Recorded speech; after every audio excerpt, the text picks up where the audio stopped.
This is our daily tarot. I am Kat, and the opening card that we have for today is the Six of Pentacles. The challenge that we're facing today is the Five of Cups. The way we're going to get through the challenge is the Seven of Cups.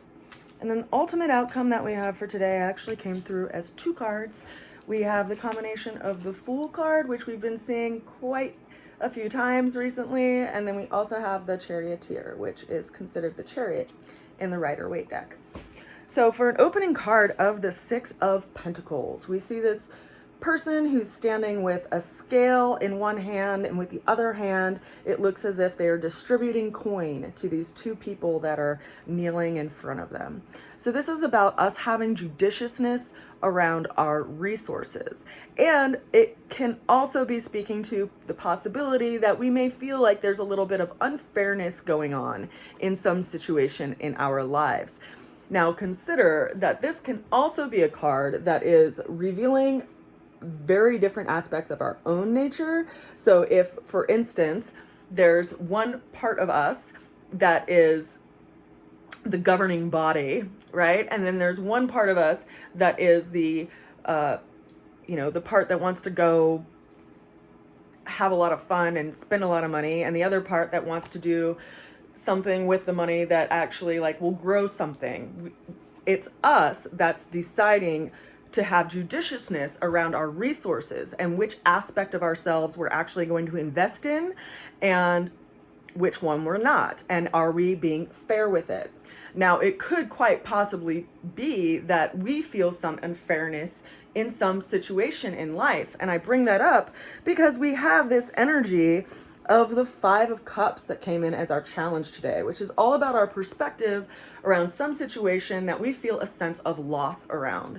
But it's reminding us that we also have an opportunity to renew ourselves with these two cups that are just sitting behind us, waiting for us to realize and actualize. But as long as we're looking down at what we've lost, we're never going to realize what possibility and potential is right behind us, waiting to be received.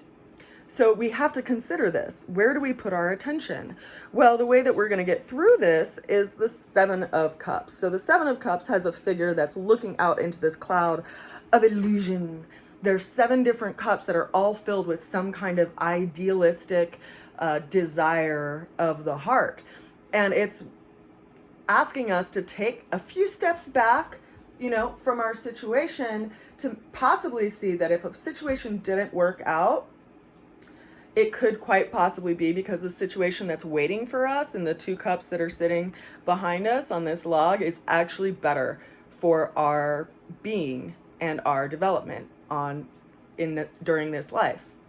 And so consider that we can get quite wrapped up in this idea of expectations around a situation. We've all been raised on these fairy tales that are all about happily ever after, but we forget that the story starts usually in some traumatic situation, right? And so despite us actually being seeded with this in our subconscious as we've grown up, there's this strange expectation that everything is going to work out without us actually doing anything about it.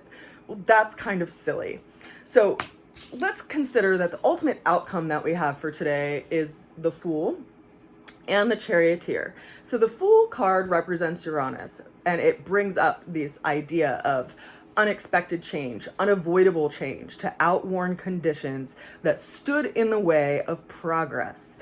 So it's kind of like having a really consistent job that you feel tied to financially because you see it as stable, but then all of a sudden the world falls to crap and you have to quit that job, and all of a sudden you're given the opportunity to actually follow your own dream because this thing that was stable fell apart.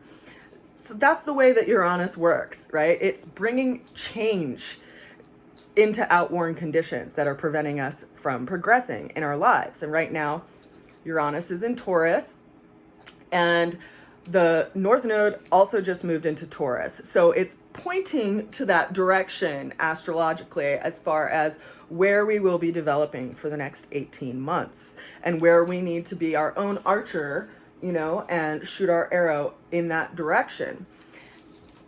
So let's talk about the charioteer. We can see that this individual is pretty heavily armored and they're sitting in a chariot.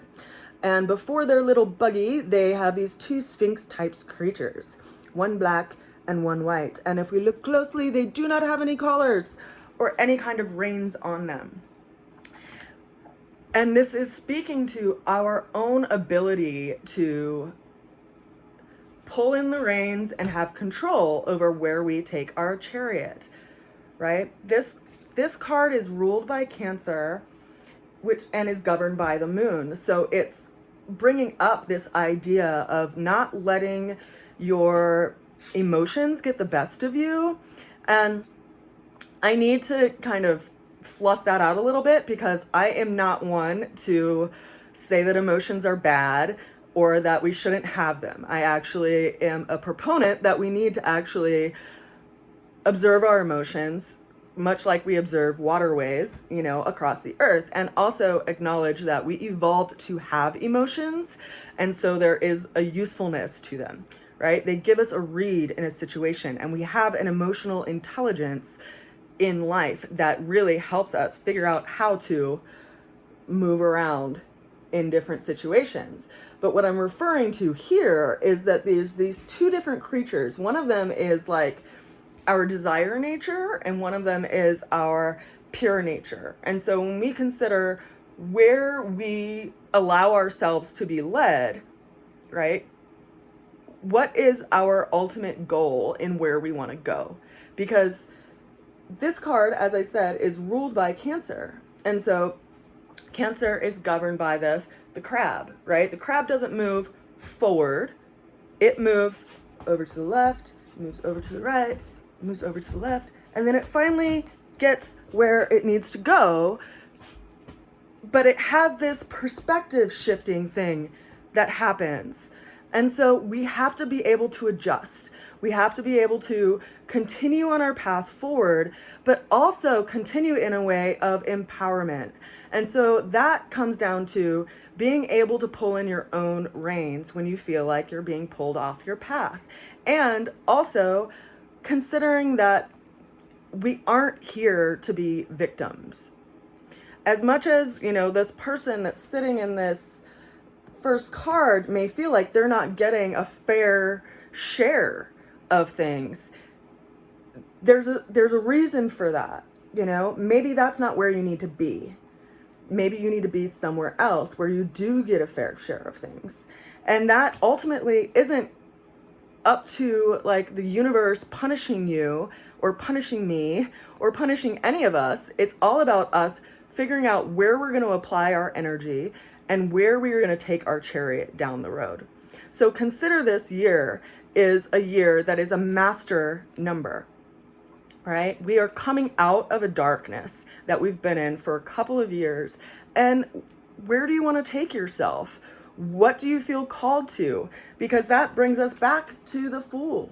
You know, if you feel called towards something and it feels like your heart just opens up when you think about this activity or this project, that's what needs to drive your chariot, you know, not this sense of loss. It's time to renew ourselves, and we'll do that through nurturing ourselves, making sure that we eat well, making sure that we exercise, making sure that we get out in the sun, we share time with people that mean a lot to us, and ultimately budget our greatest resource and be judicious around our greatest resource, which is time. I send you all a good wish today and so much love. I will see you again soon. Bye for now. Mwah.